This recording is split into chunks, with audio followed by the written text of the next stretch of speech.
when you don't receive, it's like giving a gift. If I went and got you this really nice, ornate gift, whatever it may be, if you threw that gift in the trash, I would feel bad, right? Like, wait a minute, I spent all this time and energy giving Arthur a gift.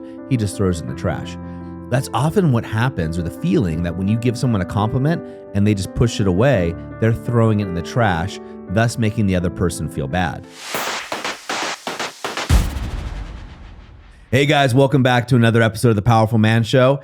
I am joined by the one and only head coach, Arthur Maguliniti. Good morning. Good morning. How are we doing? Doing great, brother. Doing great.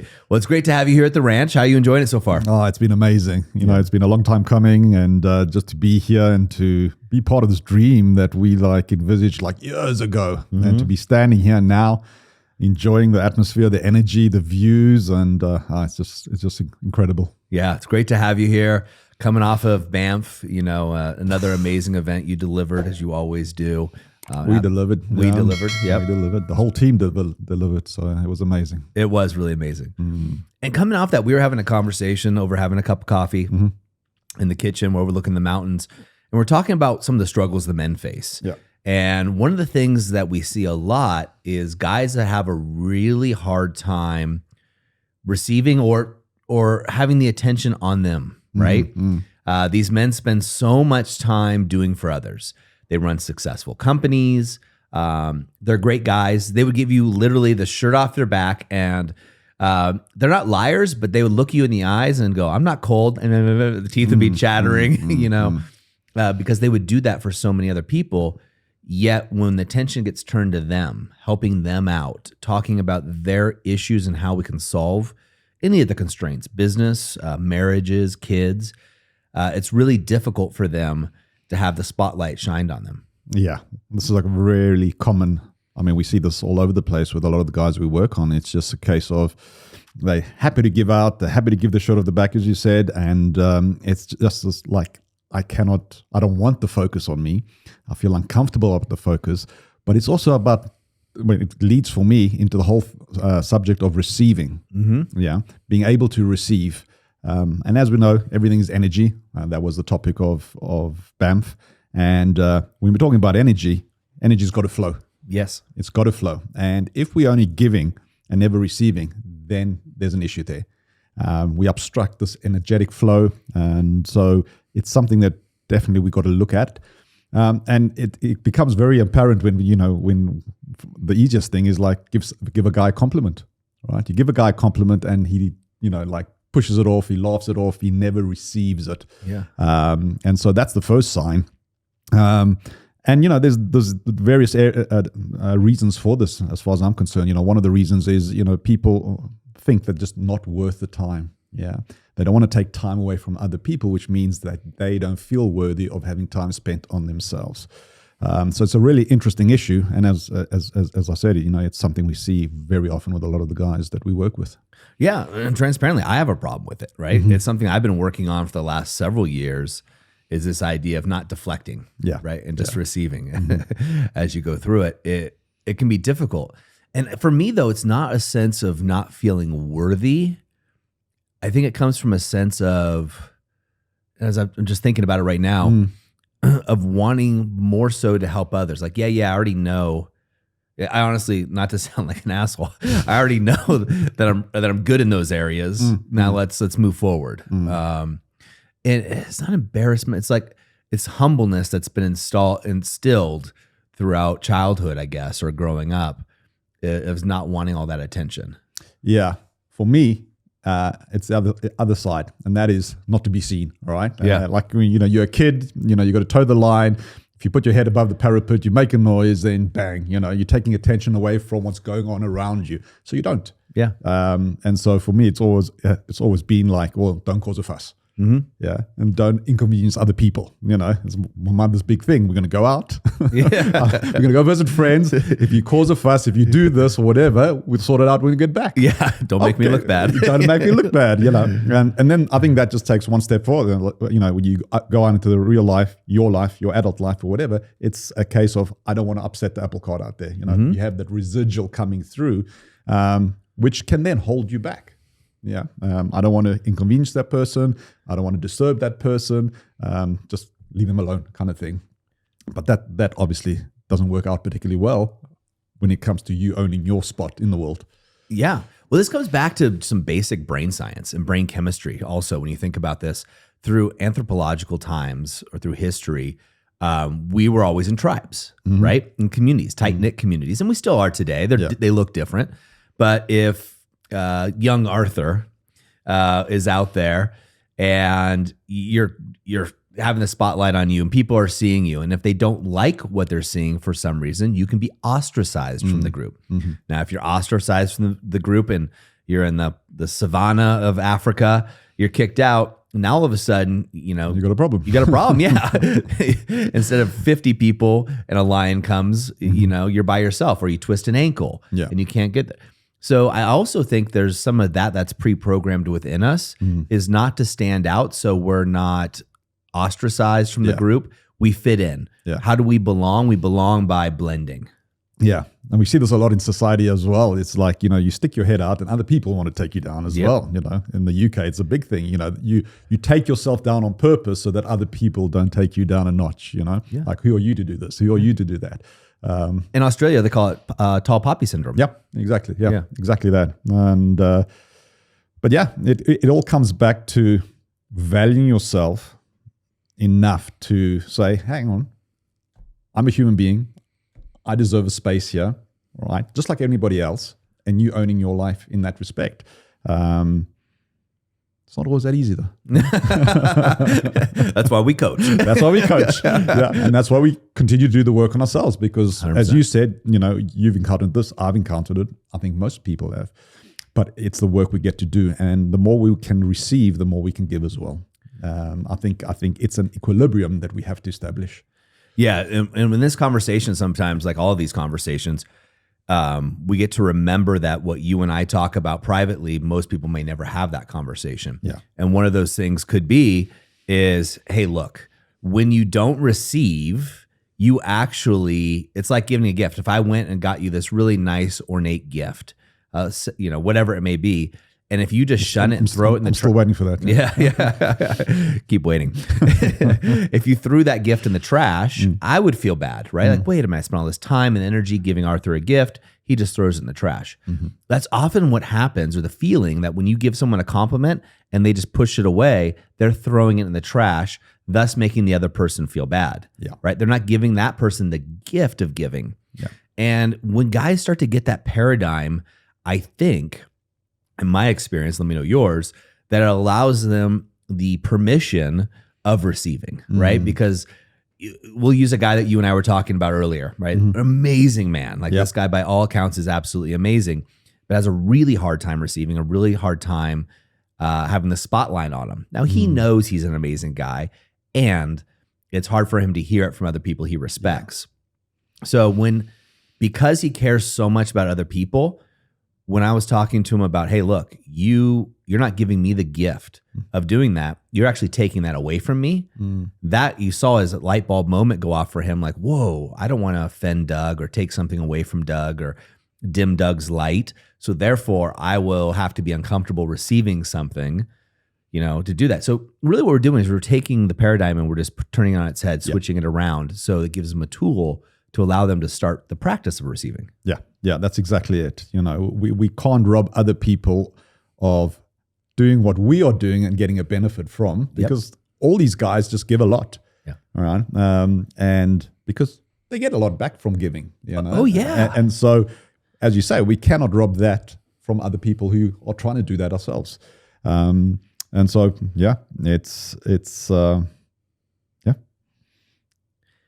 it's tough. It's tough for a lot of the guys and for a lot of the people listening to us. So for you guys actually watching this, how easy is it for you to receive? How easy is it for you to allow someone to compliment you and just say thank you? Simply saying thank you. And it's tough for most of the men that we work with. And a lot of the men that we work with, this is also the similar concept has got them in trouble in their marriages. It's led to them being the nice guy, the quote, nice guy syndrome that happens, where they're doing things for accolades, but not for the spotlight. Does that make sense? What I'm trying to say? Yeah. And that leads on to a lot of guys being in a relationship and actually not feeling like they have a space in that relationship, right? That they are secondary in that relationship. Yeah. And so they sort of follow their partners around trying to be that good boy. Yeah. And not valuing their own opinion, their own desires, their own wants in that relationship because they feel like they cannot or they shouldn't. But that upsets the whole apple cart. We have guys that just really battle with this, and it causes a lot of issues because basically you're showing up as the little boy, not being seen, not being heard, being a good boy in case, as we know, you get something back from that. And that's never going to work. That's a shitty energy. And that's not what your wife wants either. No, she just or your wanted a partner boy. for that matter. Yeah, exactly. Yeah, and also when I think about this conversation, and I know you know this, Arthur, for the guys listening, you're robbing an opportunity to connect. So a lot of times when someone gives you a sincere compliment, they want to use that as an opportunity to connect and say, hey, look, I see you, right? I see you and how great you're doing. And when you just take a moment to receive it, that's an opportunity to connect with that individual. Whereas you brush it off, you've just cut off all connection. Yeah. And that's a lot of reasons, the women, wives, partners will complain about not feeling connected, not feeling that they know the person really well. And it's because men tend to cut off that connection. Yeah. And it's through compliments, through receiving, that often happens. And so if I'm a woman and my husband or my partner, I can't connect him through positivity, through compliments, I'm going to connect with him through negativity. We know kids do this.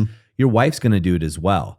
And the sad thing is, guys, is the women are going to get that connection from you because you're going to get pissed, you're going to get upset, and they just craving some sort of connection. It's not the connection they want, but it's better than none. Exactly that. Exactly. And really, it's a mask that guys wear. It's not being polite, really. It's not being like good when you do this. You're actually wearing a mask. And this robs you from you connecting with your own authenticity, which is what everybody wants, including yourself. Yep. Let's try it. Why don't you compliment me for a while and we'll just see how well I should have prepared something. We don't have enough the time. What are you trying to say? I always joke around, like, you can deflect things and make it funny, as long as you don't believe it, right? Yeah. I always like to laugh and joke, but that's just who I am. If you're around me, you realize I make fun of everything, myself more than anything. And it's not to put myself down. However, a lot of guys do it to put themselves down. Exactly. And that's a difference. It's not deflection if you don't believe it, right? Because a lot of guys will think, no, that's not me, right? I'm not that good, the good guy you're talking about. And they believe it in their heads. Where you have guys like me who have too big of an ego that we actually we joke. We'll joke and we're like, because I know I'm great, But I think it's an important distinction to understand, because for some guys, they're okay with receiving in the workplace, but not okay receiving in their personal lives with other men, with their partners. When it comes to a character thing, it's hard for them to receive. When it comes to, hey, you just did a good job on fixing that pipeline, whatever, making it up, they're okay with receiving there because they know they did a good job. Yeah. But when it comes down to them as a character, them as a man, that becomes a more difficult thing to receive. Yeah, and I wonder if it's because you just, in a relationship, you've got to be more open, right? You've got to be more vulnerable. In a business setting, it's easy. Yeah, you did a good job. Great. Yep. Okay, cool. Yep. And you're comfortable. So many guys are so comfortable doing what they do well in business because it's do this, get that result. With a relationship, it's not the same, and I think you got to, in order to get it right, you got to be open. You got to be able to connect, and that makes you vulnerable. Yep. And so guys have to get used to allowing themselves to be vulnerable because that's the true state of a great connected relationship. You showing up authentically and powerfully and open. Well, that's exactly it, right? Because that's what being in your power is about. It's courageousness, right? So being scared and doing it anyway. And to your point, the reason that work is coming to me now, the reason that work can be easier, it's also newer, right? So you as a young boy going out with your mom, These are patterns that have been ingrained in you since you were 2, 3, 4, 5 years old, where you're going out, you're going to these family gatherings and all these other things. Your mom's like, hey, look, you better behave or we'll settle this when we get home. Yeah. That carries on to adulthood because that's the way you've learned the world works. And it's till we go back and question those things that we've learned. Like I always use the analogy, you've heard me use this 100 times, is how often do you update the software on your smartphone? Whenever there's an update, you're doing it. You may try to wait because you don't want to get the bugs, but you're updating it within a month, if not sooner. When's the last time you updated your programming within your head, the programming within your culture, the programming within how you relate to other human beings? Yeah. And until you do that, which the alpha reset, in my opinion, I don't know about you, Arthur, is the number one way to do it, then you don't have the ability to question it and move forward. That's stagnation. Yeah. Yeah. No, we are highly sophisticated computers. And we all know this. I mean, it's a whole story. We're full of programs, and we've given everything in life meanings because we're meaning-making machines. Yeah. And so something happens, we give it a meaning. Unfortunately, sometimes those meanings that we create at times of stress, at times of traumatic experiences aren't correct. But when we live our lives according to that, then we don't get the results we want. And these can recur often. And so, if you have pattern, and obviously we have patterns, if things keep happening for you in a relationship, then you got a program that doesn't support the ultimate desire that you have. So absolutely right. We got to work on identifying these patterns, correcting them, giving them new meanings, and that can change the complete trajectory of our lives. Complete trajectory. And I think something that's really important to think about here is here you have a really good guy, right? A great man, a nice guy, whatever you want to say, who deflects compliments because he's being a nice guy, but he is stunting his own growth and the growth of the person giving a compliment. Yeah. It is the opposite of what he's trying to achieve. Yeah. The exact opposite. He's thinking, oh, okay, I'm a good guy. I don't want people to think I'm arrogant or I'm an ass or anything like that. So I'll brush off the compliments. And really what he's doing is being an ass because he's stunting his own growth, his own potential. And that potential for a good guy is potential to do better in the world. Yeah. But he's also stunting the growth of the other person who's trying to connect with him. Absolutely. Absolutely. But that's, when we're talking about the masks, a lot of guys think they got to fit in some way, right? And so they look at the situation and say, okay, in order for me to fit in this situation, I got to be a certain way. And that's where we all make that mistake because that is wearing a different mask each time. You come to this place, you wear a mask. You go over here, I got to look a different way, put on a mask. But the goal is to show up authentically who you are in all of these places. Yes. Because that is what people want, even if they might not say it up front. This is what the world needs. This is what you need. Because if we're pretending to be something we're not, we can never be happy. We can't be congruent. We can't show up powerfully. And so it's when we drop these masks and say, hey, this is who I am. Take it or leave it and be okay with that. I think that's one of the biggest results out of the alpha reset. Yeah. This is me. And what happens for 99% of the time for these guys is they're more connected with people. Yeah. Yeah, like when you stop caring what you start realizing, hey, it's cliche, but nobody's really thinking about you anyway. Yeah, exactly. They're thinking of themselves, but they become more themselves. They're more attractive, right? And they create a space where by them being more themselves and being more authentic, they create a space that for other people to be more themselves and more authentic. Thus, they're more fulfilled and other people around them are more fulfilled, which is the exact opposite of what we were talking about earlier with people who deflect the compliments. Yeah, it's counterintuitive, but that if you do that, you get what you want. While everything else you're trying isn't getting you what you want. And one of the, not that we're talking about the alpha reset right here, but one of the greatest stories I love about the alpha reset is when the guys go home and they're traveling home and they just walk through an airport or train station, whatever, and people turn their heads. They haven't communicated otherwise, they haven't spoken to anyone, but it's who they are because they're owning who they are and they are so open. Yes. And that's what everybody wants. I don't have to, we waste so much energy trying to be somebody that we're not when we just need to show up as who we are and be okay with that. Yeah. Well, that's one of the biggest things people say about the program that we have. It's authentic. We're authentic. Yeah. What you see is what you get. Like if you meet Arthur on the street, you meet him anywhere else, he's the exact same Arthur as he is here, coming in through. And myself, Tim, speak for any of the other coaches or any of the people involved in the mission that we're on. coming through. But what I want to do is give the guys some practical steps. I know a lot, the ironic thing is the guys that need to hear this the most have turned off, right? Or they're holding on. How do I do this? Because they don't want to identify it as this. But, look, guys, like, as I said, I don't know about you, Arthur, or I do, but I was in this boat where receiving was really difficult for me. The compliments, and I'd brush them off and what it was for me is I was embarrassed that I was making other people feel bad about themselves, right? I was able to accomplish a lot in a very short period of time, young in my life and onward, whether it be sports, business, or what have you, is I would dim the light because I didn't want other people around to feel bad that they weren't doing the things I was doing. They weren't going on the adventures I was doing. They weren't talking to the people I was talking to. So I dimmed my light so that they would seem brighter. Yeah, I get that. And I've done it a couple of times, and especially when we're away, we're having such a great time, and then you phone back home and you said, it's okay, we're doing good work, but it's not having such a good time. But it happens across the board. And I think, one of the things that the guys can start doing, just going back to your earlier question, is, when someone gives you a compliment, right, just take a deep breath, right? Don't respond. Don't laugh it off. Just take a deep breath and just let it land. Yeah. And then 1-2 seconds, and you come back and just say thank you. That's it.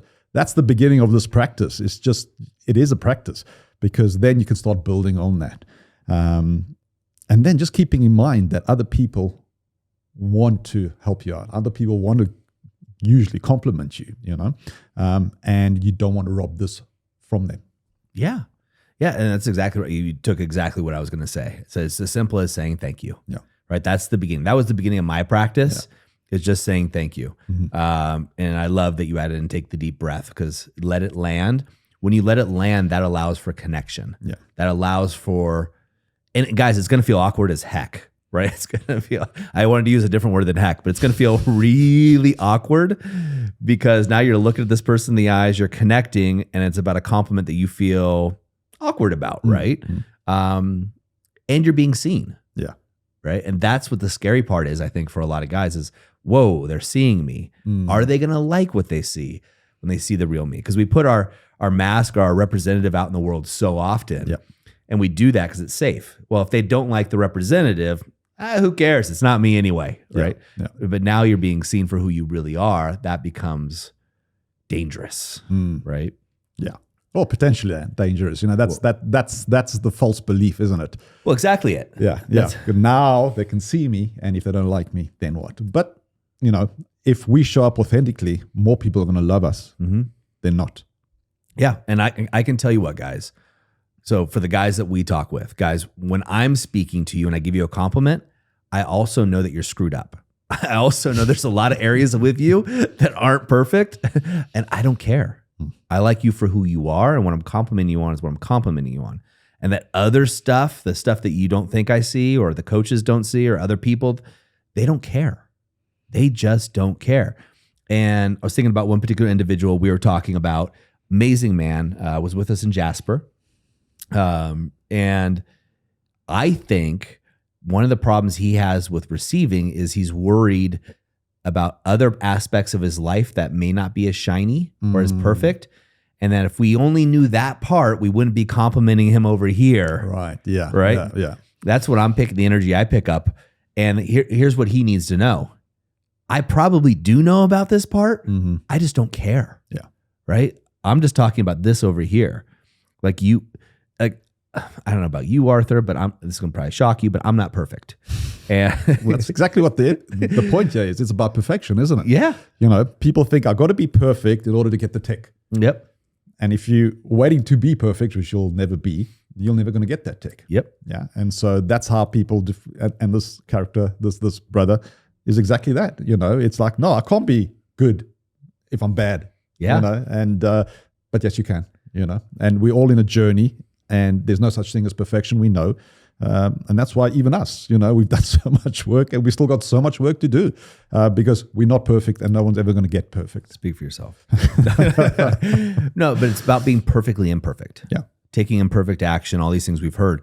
but you're perfectly imperfect. And it's your scars, your bumps, your bruises, the things about yourself that you're working on that aren't all great, that make you who you are. They make the colors of you. And it's also, I think it's one thing to have your issues and bury them versus having your issues and working through them. And sharing them. Well, I think that's a great way to connect. It's a great way to say to other people, I'm human. Yeah. And when people see you being vulnerable, it allows them to do the same. Mm-hmm. And so your story and whatever you've been through is your way to connect to other people. Yeah. If you allow yourself to open up and do that, and that's how you will connect with even more people than you holding that back and hiding it. Yeah. Well, we all have this ties into it a little bit. What creates some of this imperfection, and we're going to get off on a tangent here, is I have a version of who I think Doug should be. Mm-hmm. And that version's up here, right? Even when I hit this version, I have a new version of who Doug should be. That creates a gap. Here's where I am, and here's how I should be. I should have a six-pack. I should be tan. I've never been tan my entire life. It's just never going to happen. I should be tan. This is literally the story in my head. I should have a six-pack. I should run a sub 6-minute mile. I should be every kid event. I should pick my kids from school, take them to work. I should be making, $100 million a year. My wife should be having 7 orgasms a night. You go through these things, creates this unachievable thing, which creates a gap, which then makes it hard for us to receive because in my mind, no, you're complimenting Doug, but I haven't done all these things, right? And therefore, it seems inauthentic when we do that. But when we realize that we're perfectly imperfect, and from this space of where I'm operating from, when you compliment me or Colton, who's behind the camera, compliments me, I get to realize that that's the version they're seeing now. And they're just seeing something, and I get to accept that. And also realize that this gap that's been created is just a story. Yeah. And then you can bring it back down and say, yeah, do I want to get a little tanner? Well, it's never going to happen. Okay. Do I want to be in a better shape? Sure. But last night, we had a couple adult beverages, we were eating some snacks, and I wouldn't trade that moment for anything, right? It's just not worth it. Yeah. And that was a good point I wanted to make now, and I think it's gone, but it'll come back to me. It's the whole thing about perfection. We're never going to hit that. Obviously, we know that, and it's never a case of I need to do more in order to connect more. It really comes back to what we say constantly. It's about being. Right. If I'm being authentic, if I'm being open, if I'm being courageous, it doesn't matter about doing anything else. You are in connection mode, right? And you can connect with anyone pretty much, whether they are, a barista in Starbucks or a CEO. You'll be able to connect with them because you're coming in at that heart level. It's not about how much you've done already or how much you get to do. It's who are you being in that moment, and that just squashes everything else. So let's talk about a couple practical take homes for these guys. Some things they could do today coming in. One, you and I both said, you said it first, is take a deep breath when you get a compliment and just say thank you. Connect and just say thank you. Whether you believe it or not, whether it's true or not, this person is seeing something within you that is genuine to that person. So and they're going out of the way to be polite, right? If someone passes you bread, whether you want the bread or not at the table, you should say thank you for passing the bread and just pass it on. You don't have to take it on. You just thank you for the gift. Yeah. That's a great one. Another one, and one that I use myself, is I have a reminder on my phone that comes up and says, like, how can you receive even more in this moment? How can I receive even more in this moment? And two things happen. One is putting you in that receptive mode, right? Like I get to receive. I get to receive and be open to receiving, okay? But even in that moment, what it's also done for me is like, how can I amp up this moment? So I might be like, sitting outside. Well, how can I receive even more? Well, maybe I'll make myself a cup of tea and then, and enjoy the view instead of just enjoying the view. You get to upscale that moment. And so that's another great thing that works well for me. Yeah. A third one, which is obvious, but maybe not, is give more compliments, right? Seek to give more compliments in the moment. You can, and this is something a business mentor of mine in my early 20s taught me, is catch people in the act of doing something right. Okay. So seek out to find people doing something right and give compliments. And when you give compliments, you'll be more open to the potentiality of receiving compliments because you're now in this act of thinking about it's in your consciousness. So that's another thing guys can do, especially with their wives and their children and employees, which a lot of men, when you do the rocking chair test, which is an example for those that don't know, you and I are sitting on the porch in our 80s, sipping some tea. We look back on life. What are we going to, want to be our highlights? What are we going to remember the most? Our adventures, our trips, our relationships. And so look at those things and start giving compliments as well. I love that. Yeah. I think an additional thing is to get used to looking at what you're good at, and one of the best sentence completion exercises I love is just writing down I am. And you don't put anything negative on that sheet, because I think we can easily fill that up. Yeah. But you get used to owning what you are, what you're good at, your talents, your skills, what you stand for, and doing that sentence, I am, and then just complete and keep doing it, you're going to become more familiar with it. Yeah. And you get to read over that, and wherever it feels not so cool, you get to work on that, right? Because it's probably true, you just haven't got used to believing that for you. And so you just need to practice that and go over that again and again until you just breathe it in and say, yeah, actually, that's me. I love it. So finish this. I am a powerful man. We'll end on that note. Gentlemen, as we always say in the moment of insight, take massive action. We just gave you 4 ways that you can take action today. So the key is taking action, not what I call educational masturbation, where you go from one show to another show to another show. We're amazing at doing, right? We're amazing at this time. I am asking you to do, but also to be. Take some action, right? Right away. Take one of those 4 things or all 4 things and do it. And like my man here, Arthur, be a powerful man. We'll see you next time on The Powerful Man Show.